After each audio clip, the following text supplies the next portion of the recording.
अभी तो नीट के नतीजों को लेकर देश भर में बवाल थमा ही नहीं था कि इस बीच यूजीसी नेट में भी धांधली के आरोपों से देश में हड़कंप मच गया।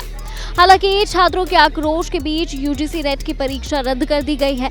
शिक्षा मंत्रालय ने इसकी जांच सीबीआई को भी सौंपी है। ऐसे में सवाल उठ रहे हैं कि जब यूजीसी नेट रद्द हो सकती है तो नीट की परीक्षा दोबारा क्यों नहीं कराई जा सकती। तो बता दें कि दोनों की परीक्षा नेशनल टेस्टिंग एजेंसी यानी कि एनटीए ने करवाई है।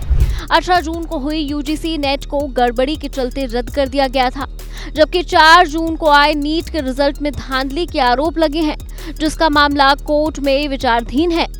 बता दें कि 4 जून को नीट का रिजल्ट आने के बाद से नीट में धांधली का आरोप लगाकर देश भर में प्रदर्शन किए जा रहे हैं। सुप्रीम कोर्ट में कई याचिकाएं दायर की गई हैं। मामले में सुप्रीम कोर्ट सुनवाई भी कर चुका है और परीक्षा रद्द करने से इनकार कर दिया है। हालांकि इस मामले में 8 जुलाई को सुनवाई होनी है, जिसमें परीक्षा रद्द करने के साथ इस मामले की जांच सीबीआई से कराने की याचिकाओं पर सुनवाई होगी। इसमें 2015 मामले का भी तर्क दिया जा सकता है, जिसमें गड़बड़ी सामने आने के बाद परीक्षा को रद्द कर दिया गया था। हालांकि ये उतना आसान नहीं है। शिक्षा मंत्रालय एनईटी की परीक्षा रद्द कर दी गई है, लेकिन नीट के मामले में मंत्रालय की तरफ से ऐसा होना मुश्किल है।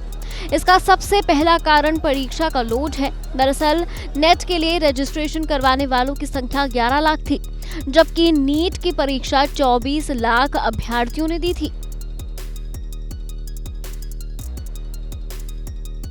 सुप्रीम कोर्ट इस मामले में 8 जुलाई को सुनवाई करेगा, जबकि नीट की काउंसलिंग शुरू कराने की तारीख 6 जुलाई रखी गई है। ऐसे में परीक्षा रद्द करने के साथ ही काउंसलिंग भी रद्द करनी होगी। परीक्षा अगर रद्द भी हो जाती है तो इसके लिए फिर से तैयारी शुरू करनी होगी। इसमें लंबा वक्त भी लग सकता है। ऐसे में अभ्यर्थियों का पूरा सत्र प्रभावित हो सकता है। सुप्रीम कोर्ट ने इस मामले में सुनवाई करते हुए सख्त टिप्पणी की थी और कहा था कि अगर इस मामले में 0.001% भी धांधली हुई है तो कड़ी कार्रवाई होगी। हालांकि कोर्ट ने यह भी कहा कि बच्चों ने जो मेहनत की है उसे भुलाया नहीं जा सकता। इसके अलावा कोर्ट ने अपनी टिप्पणी में यह भी कहा है कि परीक्षा में गड़बड़ी हुई तो इसका असर पब्लिक हेल्थ पर भी पड़ेगा। अब सुप्रीम कोर्ट परीक्षा रद्द करने की याचिका पर 8 जुलाई को सुनवाई करेगा। इसके लिए एनटीए से जवाब भी मांगा गया है। बता दें कि लोकसभा चुनाव के रिजल्ट के दिन 4 जून को नीट का रिजल्ट जारी हुआ था। रिजल्ट जारी होने के बाद से ही इस पर सवाल उठने लगे थे। दरअसल ऐसा टॉपर 67 स्टूडेंट्स को लेकर हुआ है, जिन्हें 720 में से 720 नंबर मिले थे। इसके अलावा एक ही सेंटर के 6 छात्रों ने टॉप किया था। मामला सामने आते ही धांधली के आरोप लगने लगे और देश भर में परीक्षा को रद्द किए जाने की मांग को लेकर प्रदर्शन शुरू हो गए। नीट मामले में अब बिहार और गुजरात से आरोपी पकड़े जा चुके हैं। गुजरात के गोधरा में 5 लोगों को पकड़ा गया है। इसके अलावा बिहार में भी 13 आरोपी गिरफ्तार हो चुके हैं।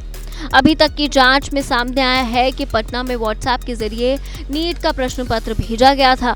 मामला सुप्रीम कोर्ट में है। छात्र सड़क पर हैं और सियासत भी जोरदार है और पुलिस का एक्शन भी ताबड़तोड़ है और नीट की काउंसलिंग की तैयारियां भी जोरों पर हैं। ऐसे में यूजीसी नेट की तरह नीट को भी रद्द कराना एक बड़ी चुनौती है। आपको क्या लगता है, नीट की परीक्षा को भी रद्द करना कितना सही होगा? क्या मेहनती बच्चों को फिर से इस सत्र के लिए शुरू से मेहनत करनी पड़ेगी? और देश और दुनिया की तमाम बड़ी खबरों के लिए देखते रहिए एबीपी लाइव।